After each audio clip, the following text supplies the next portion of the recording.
Les éditions Télème présentent un enregistrement intégral de Toutes les vies d'Alice de Lucie Castel, lu par Fanny Gatti-Belza.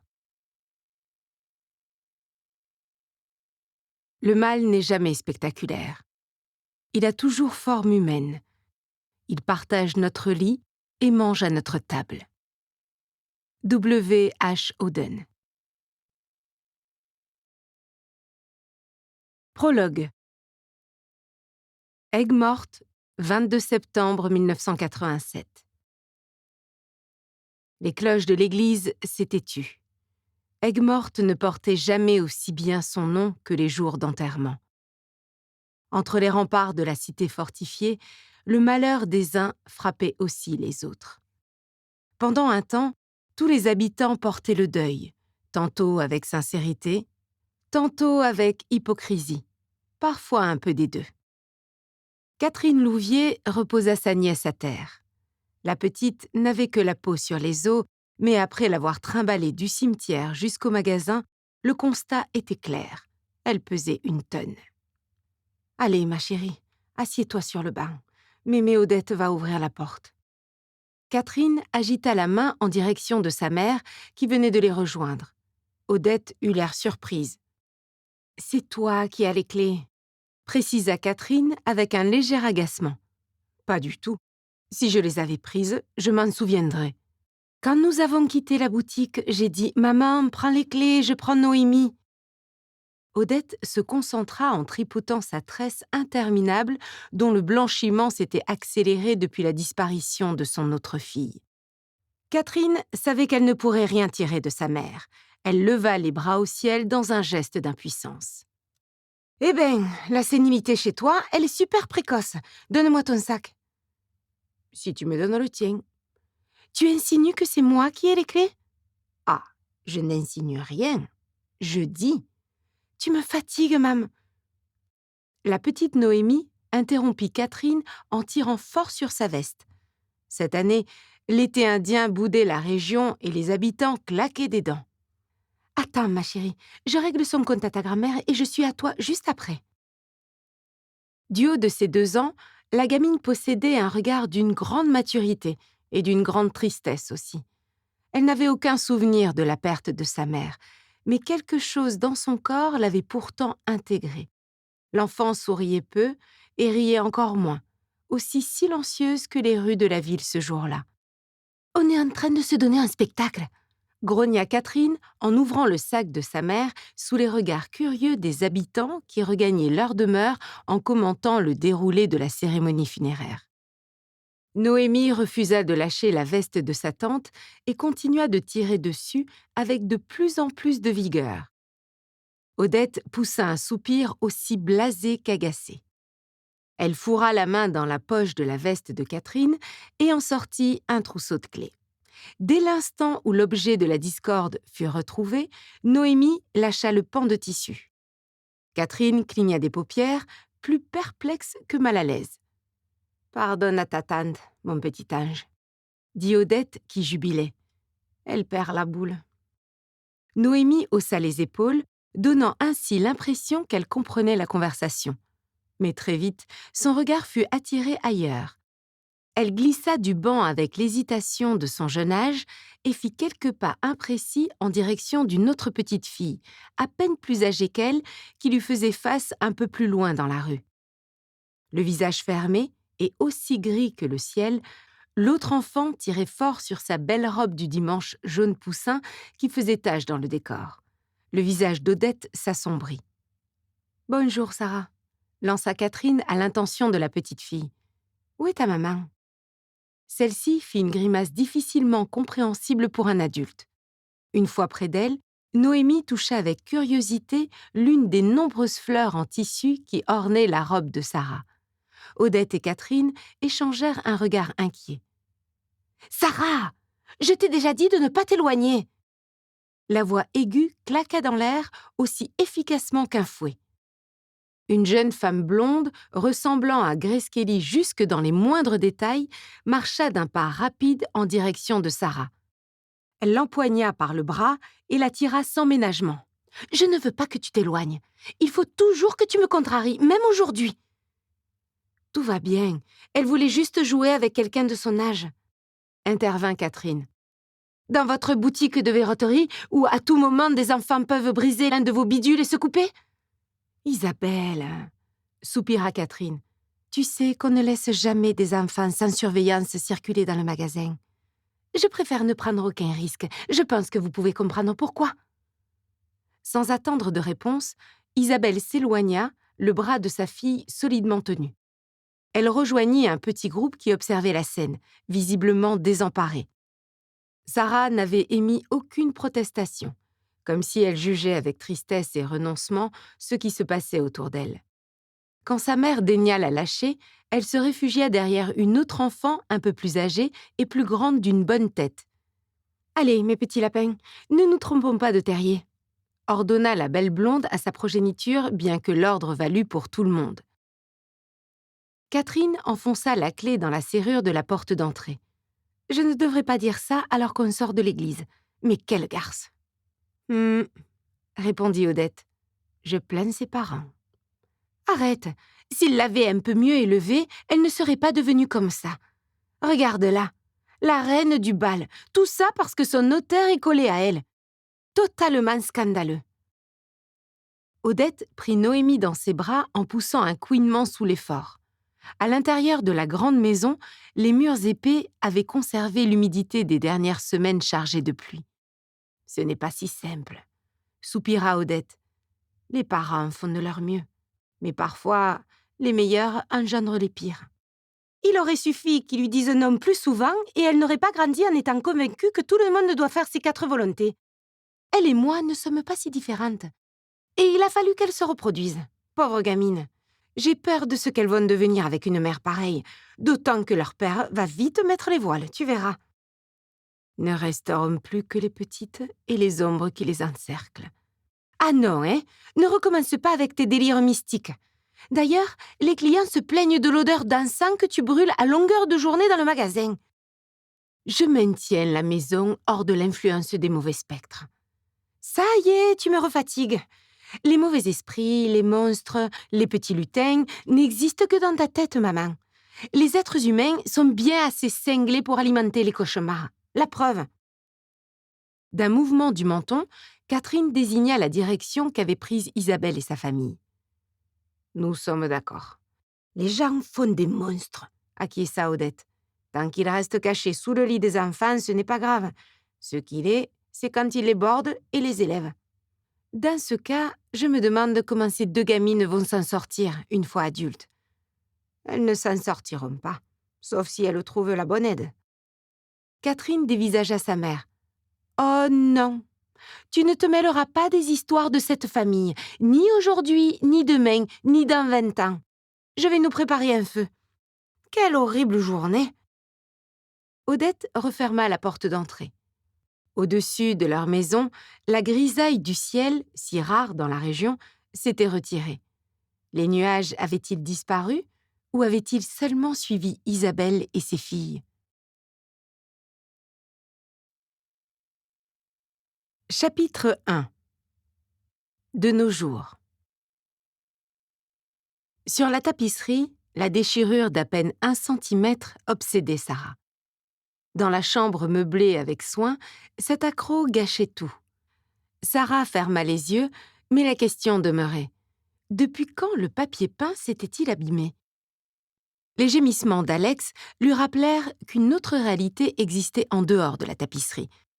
Il faisait l'amour depuis une quinzaine de minutes. Au-dessus d'elle, le visage d'Alex avait conservé intact ce charme ravageur qui l'avait subjugué sur les bancs de la faculté. Elle l'aimait tant. C'était le bon moment pour jouir, question de timing. Sarah tirait beaucoup de fierté de sa maîtrise innée du timing, quel que soit le contexte. Elle haleta, crispa les muscles de son corps et poussa un petit cri. Dans la foulée, Alex fit de même. « Ça va ?» demanda-t-il sur un ton qui quémandait une réponse rassurante.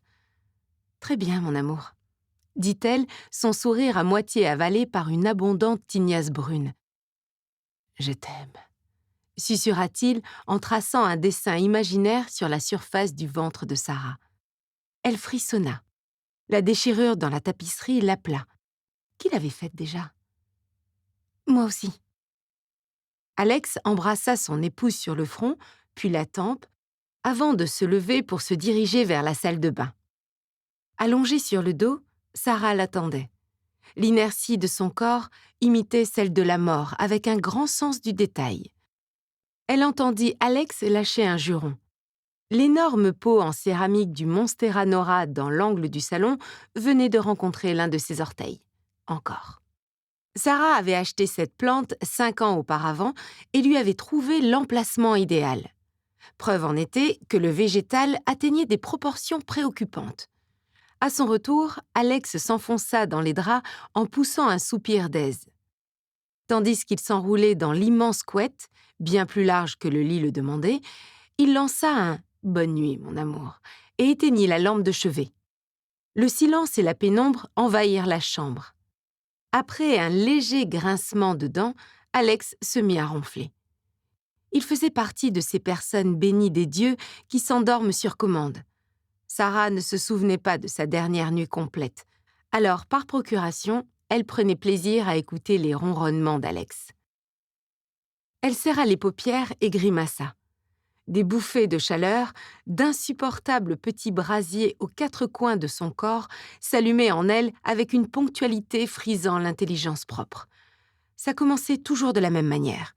La nuque suait d'abord, puis les extrémités, et les feux se rejoignaient ensuite au niveau de la poitrine. Et à ce stade, Sarah brûlait vive. Elle se désolidarisa de la serviette déjà mouillée qu'elle étendait chaque soir sous elle et traversa le couloir en direction de la salle de bain. Elle se mouvait dans le noir tel un ninja. Sarah avait décidé de l'emplacement de chaque élément de décoration. Elle aurait pu préparer un veau maringot et dresser une table pour 10 personnes sans ouvrir les yeux ni rien briser. Une place pour chaque chose et chaque chose à sa place. Telle était sa devise. 12 ans auparavant, Alex et Sarah avaient été pris d'une folie immobilière et avaient fait l'acquisition d'un 115 mètres carrés dans le quartier surcoté de la Croix-Rousse, au nord de Lyon. Ils avaient ignoré toutes les mises en garde de leur entourage quant au fait que l'appartement était situé au 5e étage sans ascenseur et sans place de parking. Alex et Sarah n'avaient vu que les parquets du 19e, les 2 cheminées en marbre et la vue sur Lyon. Malgré les étages qu'ils montaient et descendaient chaque jour et l'abonnement au prix prohibitif à un parking privé, ils n'avaient jamais regretté leur choix. Sarah avait remodelé cet espace à leur image, moderne, propre, nette, lisse, et traduit dans chaque détail leur vision du beau, du bien et du monde. Frôler la perfection lui avait pris 6 mois, et chaque année, elle opérait des changements dans l'espoir de l'atteindre. Elle alluma la lumière. Son reflet dans le miroir la fit sursauter. Elle ne s'était jamais débarrassée du sentiment de la déception de n'être qu'elle-même. Sarah faisait avec Sarah sans grande conviction. Elle disciplina son épaisse chevelure brune et bouclée qui, sans un surinvestissement financier, la ferait ressembler à un mouton noir. Elle fit couler de l'eau froide, imbiba un gant qu'elle déposa sur sa nuque, puis ses reins et à nouveau sa nuque. Parfois, les bons soirs, ce rituel apaisait le feu, mais le plus souvent, son corps lui donnait l'impression de se liquéfier. Dès qu'on modifiait le taux d'hormones, tout prenait des proportions bibliques.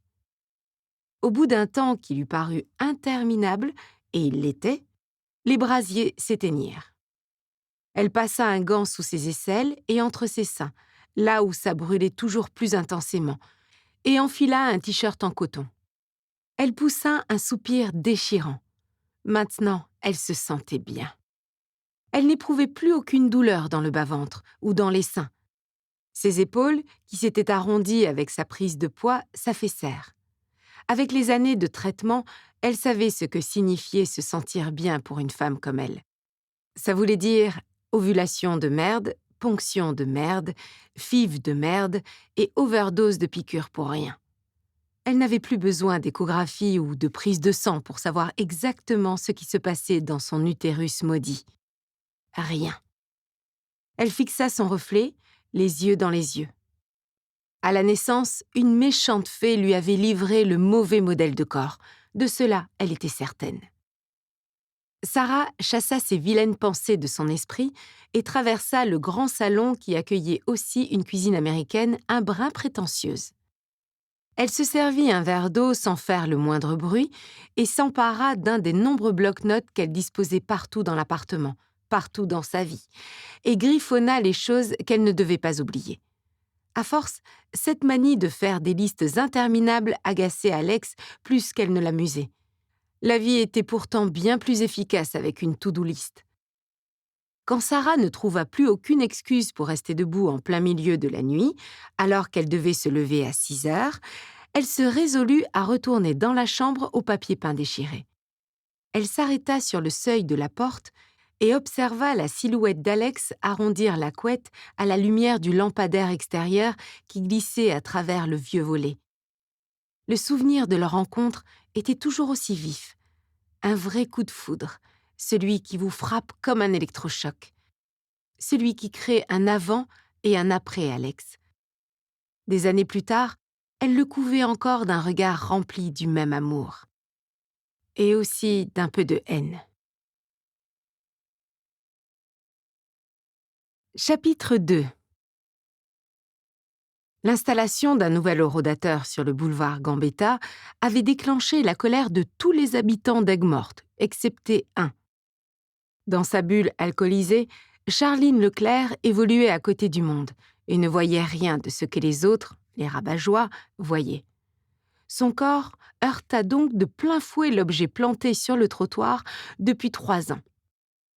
Si le cocktail d'alcool et de cocaïne absorbé tout au long de la nuit n'anesthésiait pas son organisme, elle aurait compris que le choc laisserait des traces les jours suivants. Levant le nez sur le bâtiment de la poste, Charline fit semblant de réfléchir. Elle posa sans délicatesse ni élégance ses fesses sur le capot d'un vieux modèle de Twingo, lequel ne possédait heureusement aucun système d'alarme. La jeune femme fronça les sourcils et passa la main dans ses cheveux. La quantité de nœuds s'y trouvant mit très vite fin à son initiative. L'heure était grave, comme toutes les heures qui suivaient l'arrêt des shots de tequila et de tout ce qui ressemblait à de la poudre blanche. Elle ne savait plus quelle direction prendre. Le monde calfeutré entre les remparts de la cité médiévale d'Aigues-Mortes passait pour un mouchoir de poche aux yeux de n'importe quel touriste, mais pour ses résidents et pour Charline, c'était un univers. Et une nouvelle fois, Charline était paumée. Elle l'était depuis 20 ans, et ça ne rendait pas les choses plus faciles. Elle tangua un coup à gauche, un coup à droite. Finalement, elle fila droit, ce qui était une vaste blague, vers la rue Pasteur en direction du port, humant l'air comme un expert en grands parfums. Elle se croyait capable de reconnaître les effluves d'eau salée imprégnés des résidus d'essence des moteurs de bateaux. Tandis que Charline longeait les bâtiments, elle laissa traîner ses doigts sur les façades rugueuses et froides. Au fil de ses excès et de ses chutes, elle avait développé le réflexe de se tenir à n'importe quoi de solide où qu'elle se trouve. La technique ne se montrait pas très efficace. Cesser de boire et de se droguer l'eût été beaucoup plus pour éviter les accidents. Mais ni Charline ni son cerveau dopé à mort n'envisageaient cette option. La douleur ou les cicatrices, elle s'en fichait. C'était la convalescence qui la terrorisait. Elle avait déjà testé, et à chaque fois, le même enfer. Rester immobilisée, encapsulée chez elle, contrainte de supporter les autres, ceux qui étaient les siens. En y pensant, elle se rapprocha du mur. Hors de question de revivre cet ennui abyssal qui réveillait ses petits crabes. C'était ainsi qu'elle appelait cette sensation de grignotage perpétuel qu'elle sentait dans sa tête et ses membres. La place Saint-Louis, sa célèbre statue et ses élégants lampadaires étaient enfin en vue. Elle avait eu raison de suivre son odorat. Les parasols des restaurants ne s'étaient pas encore déployés et aucun touriste ne piaillait. À cette heure-ci, les lieux combinaient la paix et le charme des villages du Sud. Dans 3 heures, ils succomberaient au chaos de l'alignement de forces bien connu des locaux. Week-end, économie de marché et beau jour. Charline tourna sur la gauche et manqua de heurter 2 travailleurs tombés du lit dont les pas frappaient le sol, d'une démarche volontaire et assurée que Charline n'avait jamais eue. Elle s'écarta en se collant à la façade d'une maison cossue, comme presque toutes les maisons prisonnières à l'intérieur des fortifications. Tête baissée, épaules rentrées et dos pressé contre la pierre, elle fuyait le contact visuel et espérait fusionner avec le décor. Avant, elle occupait l'espace, elle l'avalait tout cru et ne laissait rien aux autres. Avant, personne ne devait l'ignorer, personne n'aurait pu. Maintenant, elle glorifiait l'invisibilité pour la paix qu'elle procurait. Une fois les hommes disparus au coin de la rue, elle reprit sa respiration et put faire semblant de croire qu'il n'allait pas juger sa dégaine de déchets. Il lui restait 3 poubelles à dépasser et elle serait rendue à destination. Charline comptait toujours en poubelles, non en pâté de maison. Une habitude d'autant plus étrange qu'elle ne se souvenait pas de la dernière fois où elle s'était occupée des siennes. Accoudée contre le mur de la demeure familiale, Charline fouilla chaque poche de son jean et de sa veste. Après plusieurs minutes émaillées de jurons, elle mit la main sur son trousseau de clés, perdu dans le sac à dos dont elle avait oublié l'existence. Elle poussa la porte épaisse en bois, aussi grinçante et peu coopérative que 300 ans auparavant, quand 10 villageois s'étaient alliés pour l'installer. L'effort la fit transpirer. À vue de nez, il devait déjà faire 15 degrés. Où avaient foutu le camp les mois d'hiver? Les meilleurs dans ce coin-là de la France. Charline tâtonna pour trouver l'interrupteur.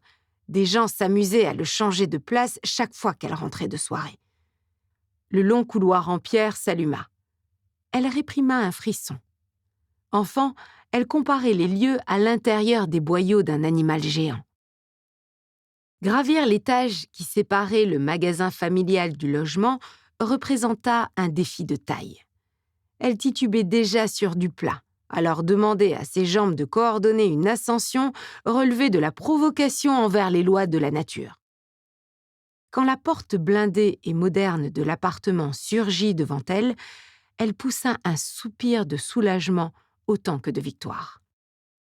Comme à chaque fois, elle tenta de faire le moins de bruit possible pour ne pas réveiller ses 2 colocataires, sa grand-mère Mimi et sa fille Alice. Non pas tant pour éviter de les déranger que pour s'épargner le chapelet de leçons de morale qui s'ensuivait. Charline jeta au sol sac à dos et veste, envoya ses chaussures sur un tas de ses consoeurs, tout en s'agrippant au mur du couloir. Elle fila ensuite en direction du salon et de l'énorme canapé d'angle turquoise. Concentrée au maximum de ses capacités, elle ne remarqua pas l'ombre familière en haut des escaliers du duplex. Juchée sur les marches supérieures, tel un vautour dans la posture dite du jugement dernier, Alice observait sans piper mot. Sur le court trajet, entre le moment où Charline dut quitter le mur et celui où elle s'écroula sur le canapé, son genou rencontra le coin de la table basse sans qu'aucun des 2 n'y soit correctement préparé. La douleur lui scia le membre. Elle lâcha un juron avant de se souvenir de son vœu de silence. Son corps s'effondra sur les coussins dont le moelleux lui fila la nausée. À moins que ce ne fût la décoration de la pièce, tout droit sortie d'un catalogue, l'odeur de produits nettoyants faussement bio ou juste l'air ambiant. Elle ferma les yeux et se répéta que la douleur et le chaos allaient passer. Dans la plus grande discrétion, celle qui scrutait les moindres faits et gestes de la fêtarde depuis son arrivée, décolla de son perchoir pour atterrir juste en face de sa proie. « C'est gentil d'avoir prévenu que tu étais en vie », lança Alice sur un ton de haine froide et ancienne. Trop épuisée et trop shootée pour sursauter, Charline se contenta d'un hoquet mêlé d'un râle vaguement surpris. Les 2 combinés aggravèrent ses nausées. « Putain, Alice, annonce-toi quand tu surgis du néant. » Comme si ça faisait une différence. Charline chercha sa fille du regard dans la semi-obscurité maintenue par les volets encore clos. L'effort lui prit plusieurs secondes assez pour que sa fille, agacée, allume le plafonnier. « C'est parti !» grogna Charline en se frottant vigoureusement les mains sur le visage. « T'étais où ?» Voilà une question à laquelle la quadragénaire essayait de répondre au moins une fois par jour. Elle décocha un regard en biais en direction du fruit de ses entrailles. D'où venait cette créature déjà ? Du haut de ses 15 ans, Alice était en théorie encore vaguement une enfant. Pourtant, son expression était celle d'une adulte. Charline ne se souvenait pas que sa fille ait eu un autre air que celui-ci, dur et mature. Rien à voir avec l'insouciance et la naïveté de la jeunesse. Parfois, Charline doutait même avoir pu être à l'origine de cet autre humain. Elle ne se ressemblait même pas. Je... bafouilla Charline d'une voix caverneuse. Pour les accusations, Madame la juge, on n'avait pas dit qu'on attendait au moins midi. Avant, elle était spirituelle. Elle faisait marrer tout son entourage. Ça faisait partie de son charme irrésistible. « Encore une conversation que tu as eue dans tes rêves !» répliqua Alice avant de se diriger vers la machine à café. Charline se redressa dans la douleur. Sa tête bascula en arrière comme si les muscles dans son cou avaient filé dans un autre corps, ou que les crabes avaient fini par lui bouffer les tendons. L'odeur des grains broyés la dégoûta. « T'es pas un peu trop jeune pour avaler un café avant d'aller à l'école ?» Parfois, Charline jouait à la maman. Elle n'avait jamais compris d'où ça lui venait. « C'est pour toi et on est samedi, je n'ai pas cours, tu te souviens ?» soupira l'adolescente. « Non, bien sûr, tu ne sais même pas quel mois on est. »« Forcément un mois de printemps, » songea Charline. Il faisait déjà tellement chaud. Un de ces mois chiants et bipolaires où on se jette sur le chauffage un jour et où on veut le brûler le suivant. Ça la contraria de ne pas pouvoir répondre à une question aussi facile. Au moins une fois, elle aurait bien voulu clouer le bec à sa fille. « Ça va », lâcha-t-elle en constatant des marques sur la surface du plafond. « Pourquoi tu dors pas jusqu'à midi le week-end comme tous les ados ?»« Je sais pas, maman. Peut-être parce que je dois aider Mimi au magasin, vu que tu n'es pas en état de le faire. Encore. » Le visage de Charline vira au rouge. La colère galvanisait certains, les rendait éloquents, pugnaces et incisifs. Chez d'autres, comme Charline, elle paralysait tout le système. Avec une expression de triomphe assumée, Alice posa devant sa mère une tasse remplie de café. Charline respirait fort. Ses muscles s'étaient réveillés et lui faisaient un mal de chien. « Voilà, » conclut Alice. « Mimi t'a laissé une assiette de lasagne. T'as plus qu'à te souvenir où se trouve le micro-ondes et faire chauffer. » « Génial », soupira Charline en tendant la main vers la boisson chaude sans trop savoir pourquoi. Les hostilités domestiques firent place au silence, comme d'habitude. Pour un duo aussi dysfonctionnel que le leur, ces échanges faisaient partie d'une routine. Charline sentit la tension s'évanouir à chaque gorgée brûlante. Rien à voir avec la détente, c'était le désespoir qui revenait.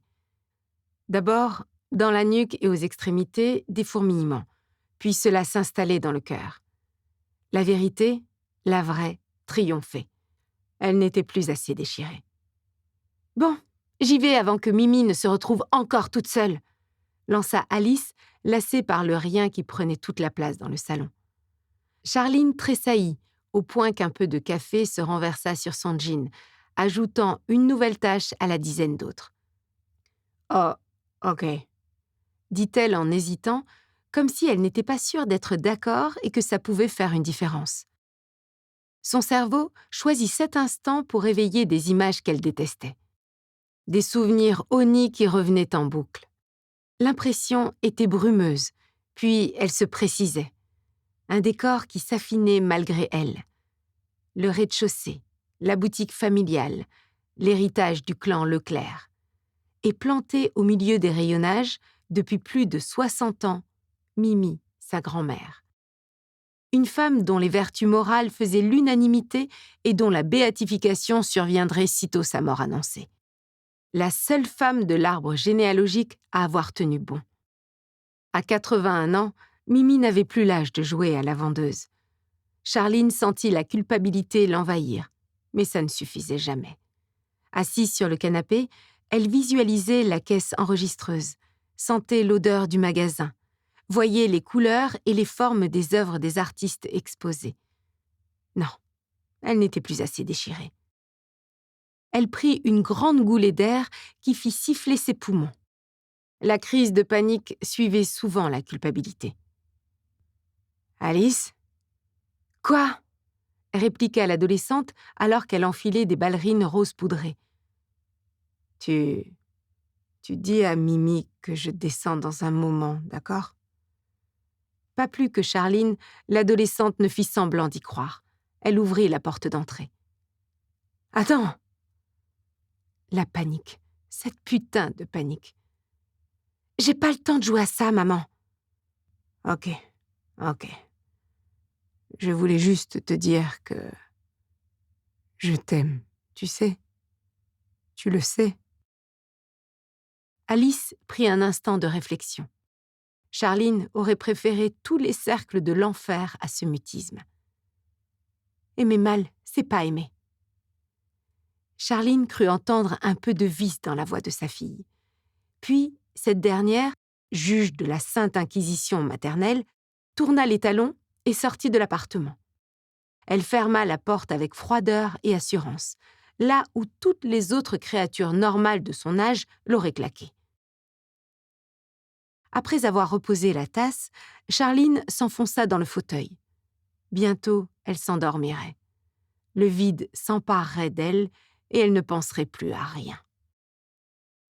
Comme Blanche-Neige après avoir mordu la pomme empoisonnée. C'était ça, le secret. Il ne lui restait plus que l'étape de la mise en bière dans un joli cercueil en verre.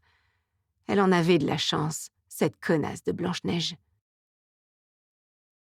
Quand la pendule marqua l'heure suivante, bien que Charline n'eût aucune idée de laquelle, elle ne dormait toujours pas. C'était une première. Consommer autant de produits chimiques pour si peu de résultats avait de quoi désespérer même un drogué aguerri. Elle secoua le nid d'oiseau Auburn qui lui servait de chevelure. Ses jambes tremblèrent d'angoisse ou de manque. La peur de ne plus jamais s'assoupir et donc d'oublier la submergea. Elle en avait tellement ras-le-bol du bordel dans sa tête, du bordel autour d'elle et de cette ombre qui la suivait partout. Certaines paroles de Mimi lui revinrent en tête. Un vieux conseil qui remontait à son enfance, quand Charline ignorait que la vie est une perverse narcissique. La vision se précisa en même temps que les mots. Mimi au bord de la mer, assise sur sa chaise pliante, un livre à la main qu'elle ne lisait jamais, car trop occupée à surveiller ses petites filles. Et une phrase qu'elle prononçait toujours comme un mantra, une prophétie. « Charline, si tu n'y arrives pas, demande à Sarah, elle le sait faire. »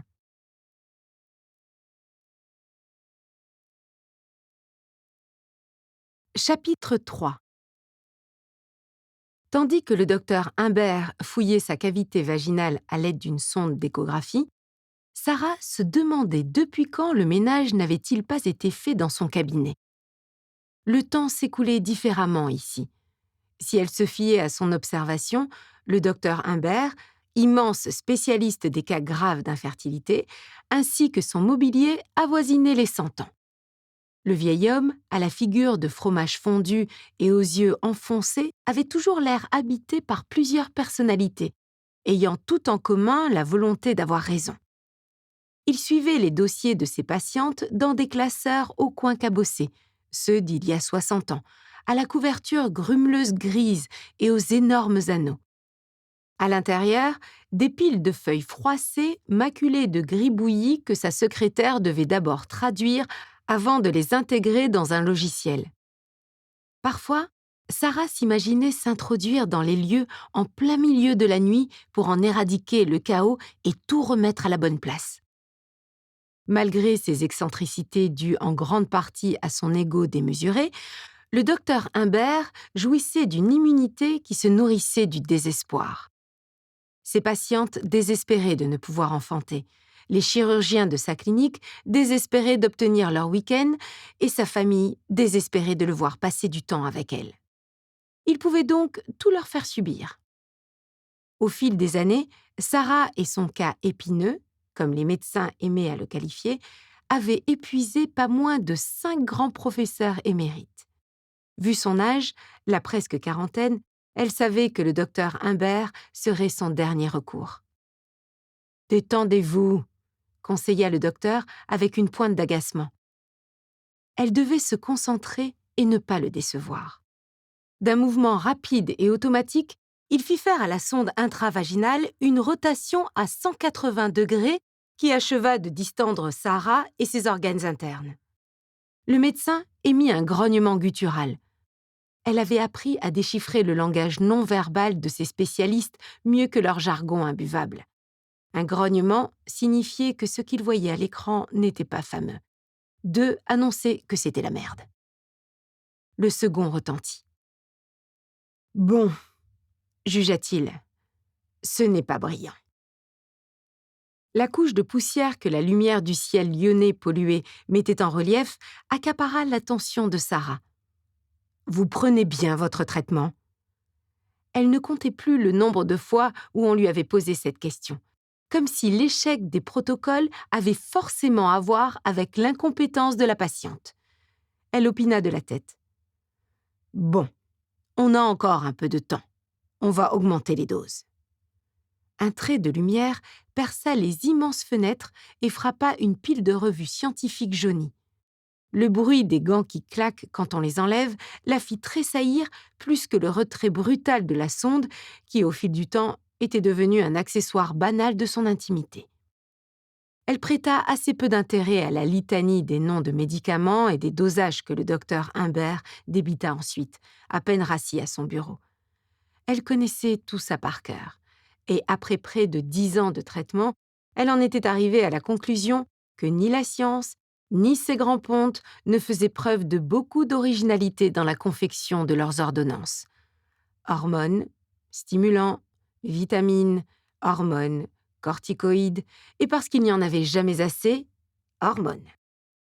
Un cocktail redondant, sans fin, aux effets secondaires dont tout le monde se fichait, car seul le résultat compte. Il fallait serrer les dents. Sarah essuya le reste de gel lubrifiant censé rendre les échographies intravaginales confortables et indolores. « On se revoit dans 5 jours, à 7h10, » annonça le médecin. Sarah nota le prochain rendez-vous sur l'agenda de son smartphone ainsi que sur la to-do list dans son sac. Les spécialistes de l'infertilité détenaient les clés du temps. Ils ne demandaient quasiment jamais si la patiente était disponible à la date qu'ils proposaient. En attendant, soyez très précise sur les dosages, c'est important. « Je sais, et je suis très prudente, » répondit-elle sur un ton d'élève zélé. « C'est ce que vous dites toutes, et puis… » Comme elle ne l'encouragea pas à poursuivre, la fin de la phrase disparut dans le silence. L'attention du praticien s'était déjà fixée sur un autre dossier. Sarah remplit son chèque, le docteur Humbert n'avait aucune confiance dans les terminaux de carte bancaire, et s'enfuit du cabinet. Les jours de consultation se transformaient en course contre la montre. Elle ne pouvait se permettre d'arriver en retard à chaque fois qu'on lui collait une sonde à l'intérieur du corps. 2 semaines par mois, ce rituel se produisait presque 1 jour sur 2. Difficile de trouver un patron assez compatissant pour comprendre que son temps, à lui aussi, était soumis aux 4 volontés d'une ovulation capricieuse. 8h15, dans les rues de Lyon, autant dire un avant-goût de l'apocalypse. Le cabinet gynécologique était situé dans l'est de la ville, et Sarah travaillait au centre, dans l'un des immeubles classieux bordant la place Bellecour. Depuis 8 ans, elle officiait comme expert comptable dans une société qui avait pignon sur rue depuis une 50aine d'années et avait déjà vu défiler 3 générations de dirigeants de la même famille. Le service de Sarah comprenait 8 personnes, 4 comptables avec des spécialités de rêve, 2 secrétaires de direction et 2 juristes dont personne ne savait trop ce qu'ils faisaient. 45 minutes après avoir quitté la clinique privée, Sarah atteignit le parking du bâtiment historique de son cabinet. Au centre de Lyon, il fallait toujours raisonner en termes de parking. Seuls les prétentieux et les touristes pensaient qu'il était possible de se fier à un stationnement gratuit pour circuler dans la ville. Elle traversa la rangée de berlines flambant neuves, dont la moitié était électrique, et s'engouffra dans le minuscule ascenseur adjoint au vieil édifice par une prouesse technologique dans les années 70. Depuis 1992, il grinçait à chaque montée et grésillait à chaque descente, sans que cela stresse aucun technicien de maintenance. Après le rebond immuable de l'arrêt de l'ascenseur, Sarah pénétra dans le vestibule du cabinet d'expertise comptable Roland, Lebrun et Associés. 2 ans auparavant, ce dernier avait été refait à neuf dans une décoration d'inspiration zen qui aurait été plus adaptée au bureau d'un sophrologue ou d'un acupuncteur. Nul n'avait compris la vision de l'architecte d'intérieur, mais impossible de contrarier celui qui décidait de l'emplacement de la machine à café et des toilettes. Juste avant de pousser la porte, Sarah replaça ses cheveux à l'arrière de ses épaules et lissa le tissu de son trench. Il fallait toujours que sa tenue soit impeccable.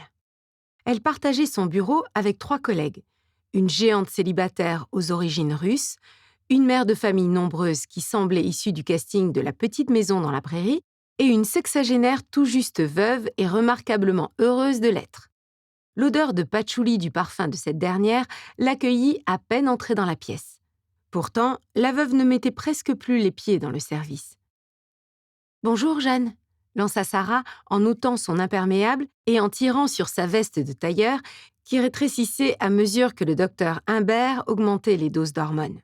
« Salut », répondit la jeune mère de famille en bâillant si fort qu'elle manqua de se cogner la tête contre le dossier de fauteuil. « Mauvaise nuit ?» demanda Sarah en sortant une lingette désinfectante qu'elle passa sur la surface de son bureau ainsi que les quelques objets qui s'y trouvaient. « Nuit ?»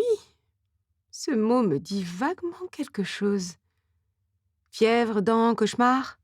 Énuméra Sarah sur un ton qu'elle aurait aimé moins blasé. Les dents d'Augustin, soupira-t-elle. Combien de dents cet enfant compte-t-il avoir ? Augustin était le dernier né d'une fratrie de 5 enfants espacés chacun d'à peine 2 ans. Concernant Augustin, il n'avait échappé à personne qu'il ferait un réceptacle parfait pour la réincarnation de Satan au moment de la fin du monde. Il lui fallait donc beaucoup de dents. « Je te prépare un café, d'accord ?» proposa Sarah. « Non, tu viens d'arriver. C'est plutôt à moi de le faire. » Petite, ronde, le teint rose et inexplicablement piquée de taches de rousseur, car elle était brune, Jeanne ressemblait à une fraise. Elle en avait même l'odeur, au point qu'elle avait toujours provoqué chez ses amants l'envie de la mordre. Excepté son mari qui, effrayé par la perspective d'une nouvelle grossesse, avait abandonné toute idée de devoir conjugal. Les effluves de café s'élevèrent dans l'air et se mélangèrent à celles du patchouli. Le résultat olfactif aurait provoqué la nausée à qui n'y aurait pas été habitué depuis plusieurs années. Sarah prit connaissance de tous les post-it collés dans un ordre précis sur les surfaces disponibles de son bureau. D'année en année, elle avait perfectionné la procédure avec un système de hiérarchie de taille et de couleurs. Tout le monde avait sauté le pas de l'agenda électronique et de ses alarmes customisables. Mais Sarah était une prévoyante. Elle sécurisait toujours l'informatique par du papier. Un quart d'heure plus tard, Olga la Russe, une perche blonde d'1,80 m aux allures de lieutenant-colonel de l'armée cosaque, fit son entrée. « Hello tout le monde !» lança-t-elle d'une voix grave et autoritaire. « Oh, chouette, du café !»« Il y a des chouquettes aussi. Je les ai faites cette nuit », indiqua Jeanne en récupérant 3 tasses dans le placard dédié à la récréation des employés de bureau. Olga considéra la jeune mère d'un air suspicieux. « T'as expliqué à ton Augustin que si maman ne dort pas, maman va mourir ?»« Olga, c'est encore un bébé », s'exclama Jeanne sans grande conviction. « Bah, alors utilise une chaussette marionnette, si t'as peur que ça le traumatise. Mais bon, il y a pire comme sujet de conversation que la mort. » « Je ne vois pas bien ce qui pourrait être pire. » nota Jeanne en massant ses tempes. Je ne sais pas, genre que vous n'êtes pas ses parents. Ça, c'est rude pour un gosse. Moi, ça m'a vachement traumatisée. La question de l'éducation des enfants divisait les deux femmes autant que celle de la chrétienté avait divisé luthériens et calvinistes. Sarah observait l'absence de consensus entre ses collègues avec un mélange d'amusement et de déchirement. Et elle, quel genre de mère serait-elle? Une guimauve réconfortante et collante, à l'image de Jeanne, ou une main de fer dans un gant en plomb, façon Olga? Elle espérait un peu des deux pour un équilibre parfait.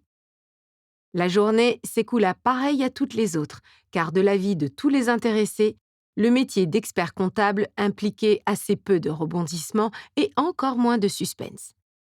Elle avait souvent du mal à expliquer aux autres les raisons pour lesquelles on trouvait de l'intérêt, voire de la passion, à l'étude des bilans et autres balances des comptes. Pourtant, Olga, Jeanne, Sarah et la veuve Natacha s'accordaient à penser que la monotonie du travail sur les chiffres garantissait quiétude et sérénité. Deux avantages qu'elles plaçaient au-dessus de tout, même au-dessus de l'excitation. Les nombres ne mentent pas, ils ne trichent pas, ils ne simulent pas. Ils sont là où on les attend, immuables et intangibles, que ça plaise ou non. Sarah enviait cette nature simple et franche. La vie laissait trop souvent proliférer le chaos, et il fallait beaucoup de rigueur et de volonté pour remettre de l'ordre. Quand 17h30 s'afficha sur toutes les montres et portables, des soupirs de soulagement s'élevèrent dans le bureau. À la fin de la journée, Sarah se sentait toujours repue, remplie de chiffres et de lignes comptables à la bonne place. Tandis qu'Olga chargeait un immense sac de sport de 4 paires de tennis stockés dans son placard et que Jeanne raturait avec angoisse une liste interminable de courses, Sarah débarrassa son bureau du moindre dossier et replaça quelques post-it. Au moment de récupérer son trench, elle fut interrompue par l'arrivée d'Éric Rolland, le bras droit et neveu du grand patron, et bientôt son successeur si le diabète de son oncle continuait de progresser. La présence du jeune juriste aux dents longues, au sens propre comme au sens figuré, figea Olga et Jeanne tels deux chiens d'arrêt. La direction, qui logeait à l'étage supérieur comme beaucoup de directions, descendait rarement à celui des subalternes. Et quand elle le faisait, cela provoquait toujours des chamboulements désagréables. « Sarah, j'avais peur de vous manquer », déclara Éric sur un ton grave. Les yeux d'Olga et Jeanne se tournèrent vers la susnommée. Comme la foudre ne tomberait pas sur elle aujourd'hui, autant profiter du spectacle. « Un problème, monsieur Rolland ?» s'inquiéta Sarah. « Non, pourquoi voulez-vous qu'il y en ait un ? On ne sait jamais, » fit remarquer Olga. « Eh bien non, » répliqua-t-il un peu pincé. « Paul, Sophie et moi souhaiterions vous voir demain dans l'après-midi, si cela vous convient. » Paul et Éric Rolland, Sophie Lebrun, soit la tête du cabinet dans son ensemble. « Bien, » conclut Sarah. « Oui, sans problème, » répondit-elle d'une voix impeccable. « Parfait. Alors à 14h dans le bureau de Paul. Bonne soirée, mesdames. » Éric Rolland disparut aussi vite qu'il était apparu. La peur de la régression sociale, sans doute. « Qu'est-ce que t'as fait ?» s'enquit Olga, l'air suspicieux. « Je n'en ai pas la moindre idée. »« Ce n'est pas parce que la direction veut te voir que c'est forcément pour une mauvaise nouvelle, » intervint Jeanne en rangeant son sac, lequel avait plutôt les dimensions d'une valise. « C'est quand la dernière fois que quelqu'un est descendu pour nous annoncer une bonne nouvelle ?» demanda Olga en rongeant comme à son habitude l'extrémité d'un stylo. Jeanne réfléchit. « Voilà, » conclut la Russe. « Bon, vous savez quoi ?»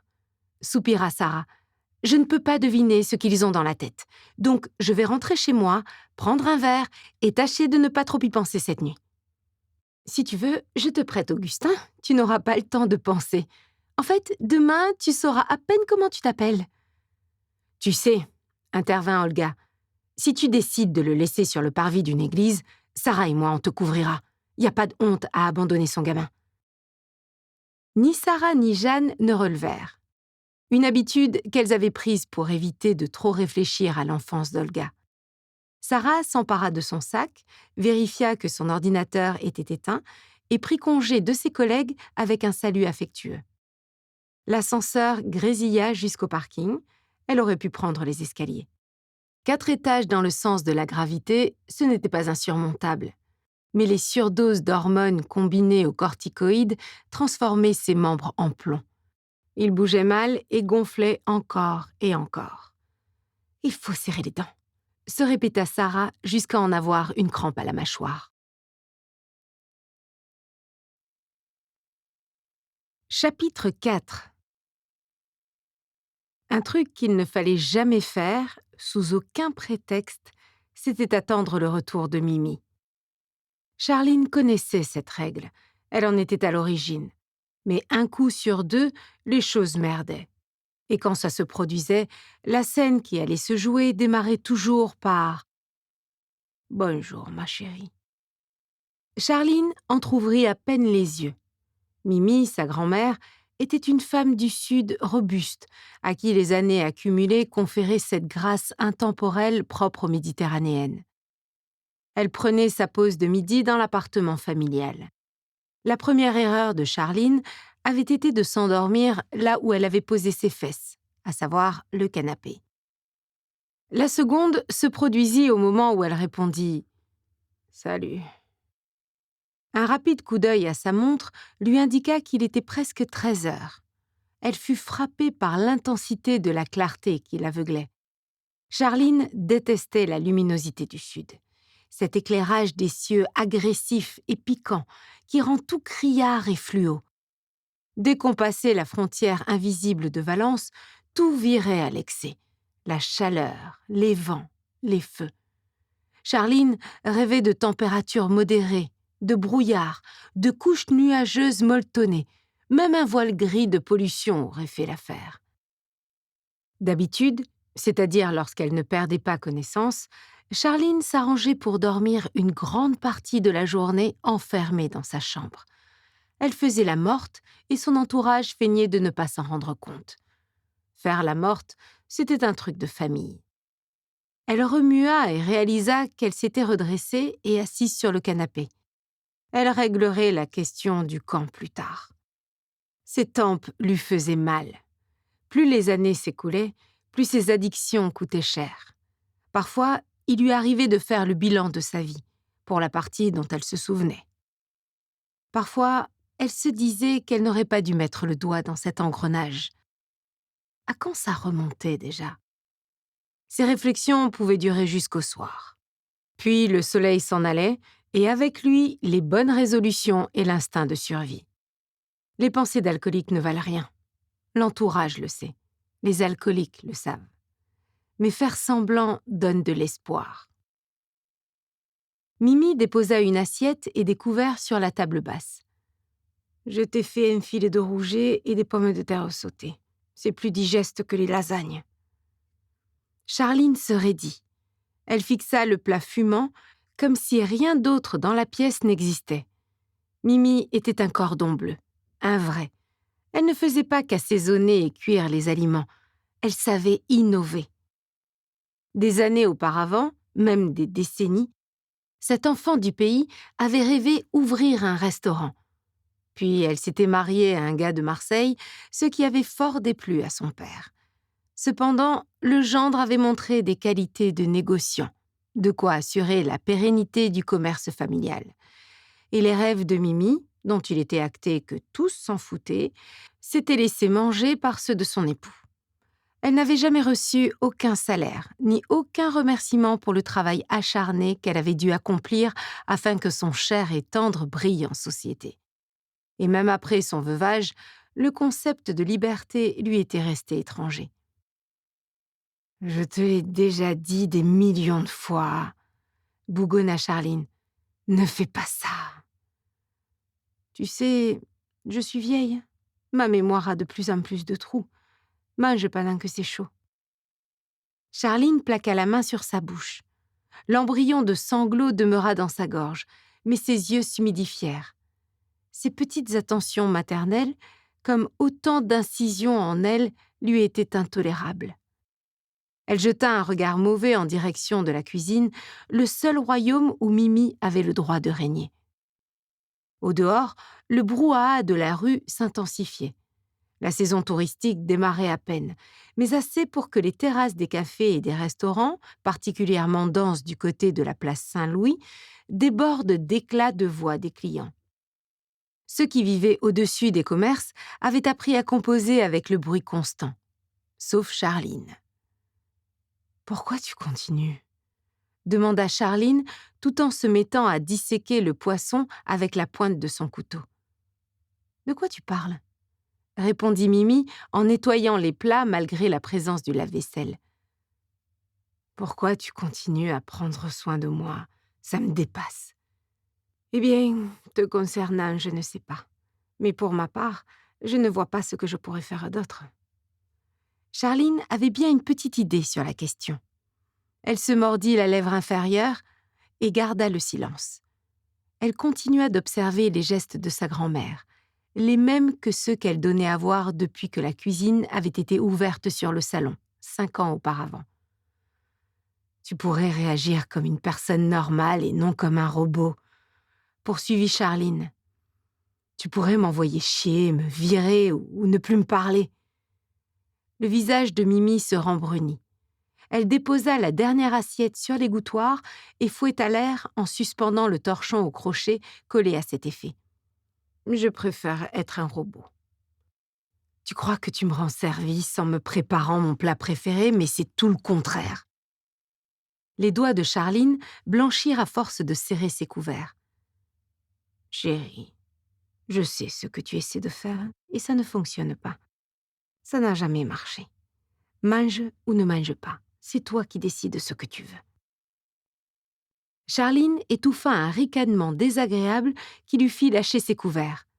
« C'est moi qui décide ce que je veux. Et depuis quand, Mimi ? Depuis quand on décide quoi que ce soit dans cette famille ?» Elle essuya sans ménagement une larme qui pointait au coin de son œil. Elle détestait ce moment-là de la journée, quand elle était sobre et que les souvenirs réapparaissaient. Des années auparavant, un médecin moins abruti que les autres lui avait expliqué que l'abus de substances chimiques faisait tourner le cerveau à l'envers. Le sien avait-il été à l'endroit avant d'être foutu en l'air ? Une cigale se fit entendre. Bientôt, elles seraient des centaines, et leur chant crispant couvrirait celui des touristes. Ce n'était pas la première fois que l'échange virait au vinaigre, et de toute façon, dans quelques heures, cette conversation aurait disparu dans l'ivresse. À force, le temps devenait flou. Un passé dont elle ne devait pas garder grand-chose, un présent nauséeux et un avenir sans grand intérêt. Mimi traversa le salon, un café à la main, et s'assit en face de Charline. Accaparée par la bouillie infligée à son poisson, celle-ci mit quelques secondes avant de remarquer sa présence. « Mon petit lapin. » Nous espérons que vous avez apprécié cet aperçu. Pour continuer à écouter ce livre audio sur Google Play Livres, utilisez le lien dans la description de la vidéo.